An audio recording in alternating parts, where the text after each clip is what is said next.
Namaskar, viewers and listeners of the Great Game Reloaded. I am Tilak Devasher. Pakistan's freshly minted Chief of Defence Forces or CDF, Asim Munir, delivered his maiden address after becoming CDF at a ceremony at General Headquarters GHQ on 8th December 2025. It was a dramatic speech, full of warnings and threats. Let's unpack what he said and why he said it, and whether Pakistan can actually deliver anything close to what he threatened. First, he claimed Pakistan responded decisively in May during the confrontation with India. India was taught a lesson. Pakistan's strategic superiority has been proven. He warned India again.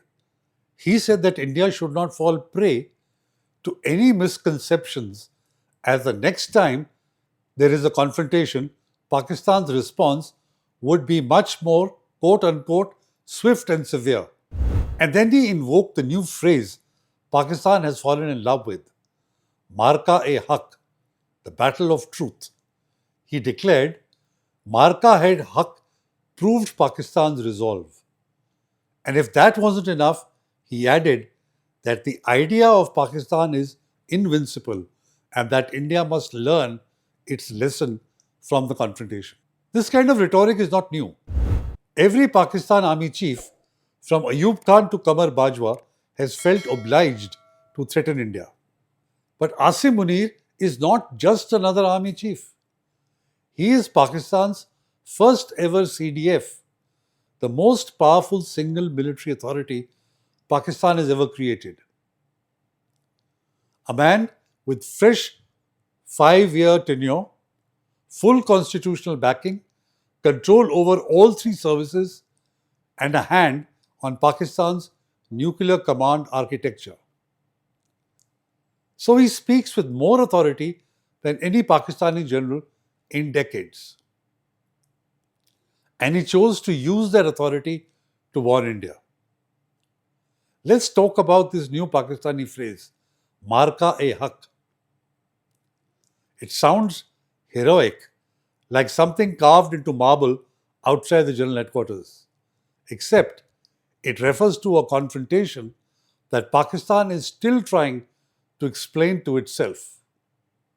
Here's the truth. There was no ground battle, let alone a large-scale battle.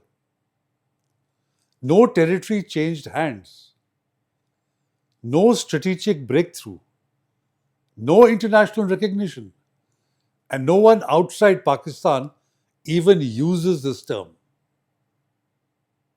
Thus, the speech fell flat because instead of a speech, Munir tried to create a victory parade. The only problem was that there was no victory to celebrate. It was Pakistan trying to turn the confrontation into the next Ghazwa-e-Hind. Pakistan was the only party that thought it had won a spectacular battle. So the moot question, why this warning? Why now? Asim Munir issued this warning at a moment when Pakistan is attempting to project the CDF as a historic transformation. The military is consolidating control over internal politics. The economy is crumbling. Public support is low. Imran Khan remains hugely popular despite being imprisoned. And the military desperately needs a narrative of strength. And history tells us this. When Pakistan struggles internally, it looks externally for legitimacy. From Zia to Musharraf, from Kargil to Pulwama and Pahalgam, external confrontation has always been Pakistan's military favorite distraction. So the warning to India is not a strategic message. It is a domestic political message. When Asim Munir speaks about India, he is not addressing Delhi. He is addressing Rawalpindi, Lahore, Karachi, and Islamabad. He is telling Pakistan, look, we are strong. We responded once, we can respond again. This is a morale building exercise for a fractured state. What exactly happened in May? In response to the Pahalgam terror attack, India carried out Operation Sindoor against Pak-based terrorist hubs, destroying them comprehensively. When Pakistan tried to escalate, India decimated 9 air bases and air defense system of Pakistan. India's was a decisive response.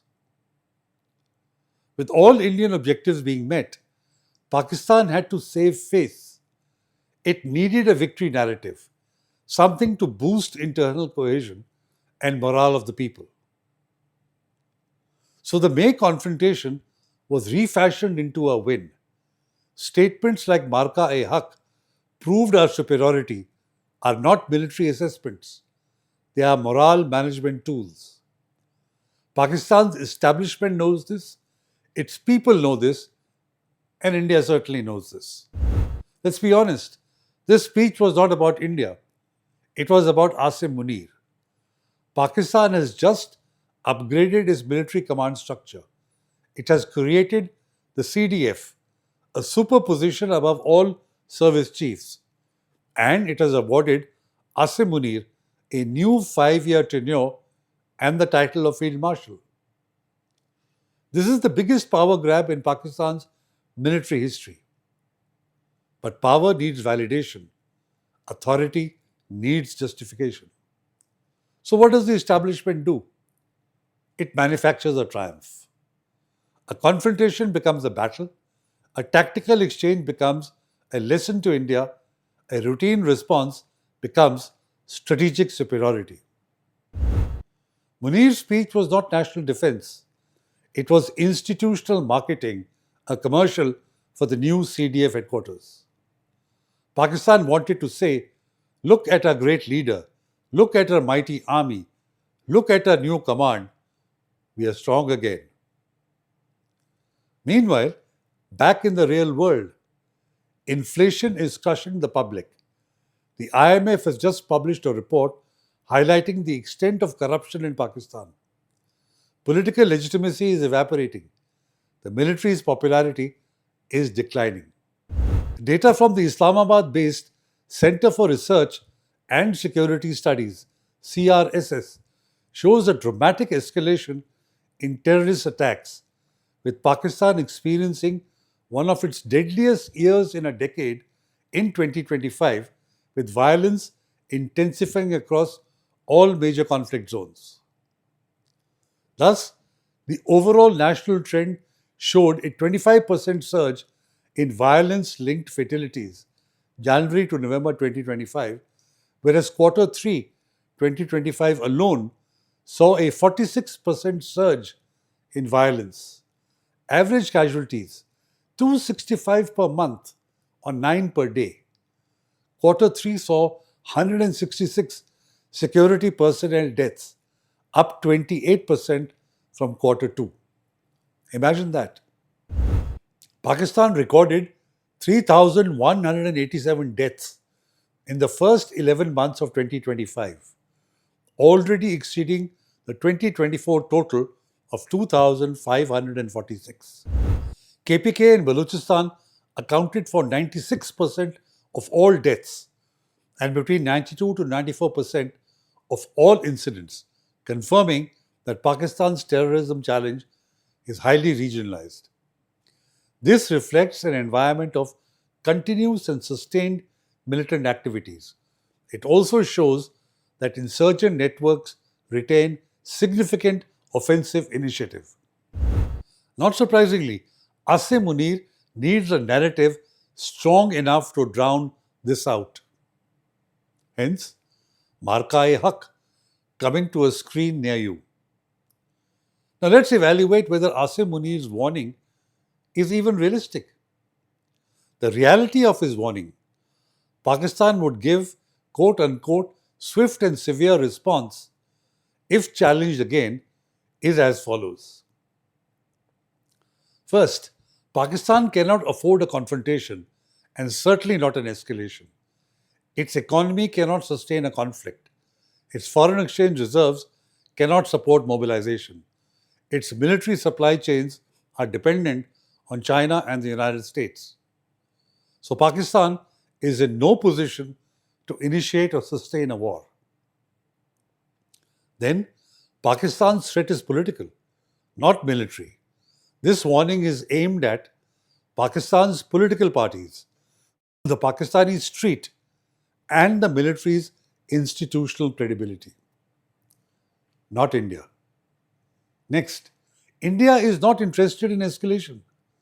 India's focus is on internal economic growth, supply chains, and the China challenge. India does not see Pakistan as a strategic peer, let alone a frontline adversary. For Delhi, Pakistan's threats are noise, not signal. As India's External Affairs Minister S. Jaishankar, while speaking at the Hindustan Times Leadership Summit on 6 December said, and I quote, "I think we should not get over-obsessed and hyphenate ourselves with them," unquote. Finally, nuclear rhetoric is losing credibility. Pakistan's nuclear threats once deterred India. After Balakot and especially Operation Sindoor, that credibility is weakened. India has demonstrated calibrated escalation, and Pakistan knows it cannot escalate without risking existential loss. Hence, Asim Munir's warning is less about military capability and more about narrative necessity. So, the logic behind Asim Munir's comments are establishing the CDF's authority to assert the new military structure both internally and externally. Issuing a warning to India is the quickest way to demonstrate authority to domestic audiences. Next, rebranding the military after reputational damage. The Pakistan's military has suffered credibility losses. The public fallout from the Imran Khan crackdown, allegations of political engineering, economic mismanagement, civil military tensions, deteriorating security situation. The military needs a victory narrative to restore its image. Marka-e-Haq serves that purpose. Finally, containing internal dissent. Nationalist rhetoric allows the state to drown out criticism. When the military tells the public, India is the enemy and we won, it temporarily at least redirects public anger away from inflation, unemployment, or governance failure. Should India take Asim Munir's warning seriously? Yes, India should take Pakistan seriously, but not literally. Pakistan may be weak, but weak states can behave unpredictably and irrationally. India's strategic reading should be Pakistan is posturing for internal consumption, but also to insert itself back into India's strategic conversation. It is securing institutional legitimacy for the CDF. For the future, Pakistan may escalate rhetorically, so expect more speeches, more threats, more "we will respond swiftly" comments. The CDF may push a more aggressive tone. New institutions like to assert themselves. Expect stronger statements from Rawalpindi to justify the CDF's existence. But the danger is Pakistan may misread its own narrative. When a military begins believing its own propaganda, miscalculations occur. India must be alert to this. For its part, India should continue to ignore Pakistan strategically. Delhi should respond with silence or diplomatic calm, the most effective way to neutralize Pakistan's narrative. Dr. Jaishankar's statement quoted earlier aptly sums it up. To conclude, Asim Munir's warning to India is not a strategic message. It is a performance, a stage act for Pakistan's domestic audience. Marka-e-Haq is not a decisive military victory. It is a narrative victory manufactured for internal morale. Pakistan's new CDF structure needs legitimacy, and Asim Munir's statements are part of that search. India should not overreact or respond. That is what Pakistan wants because it would elevate Pakistan's narrative.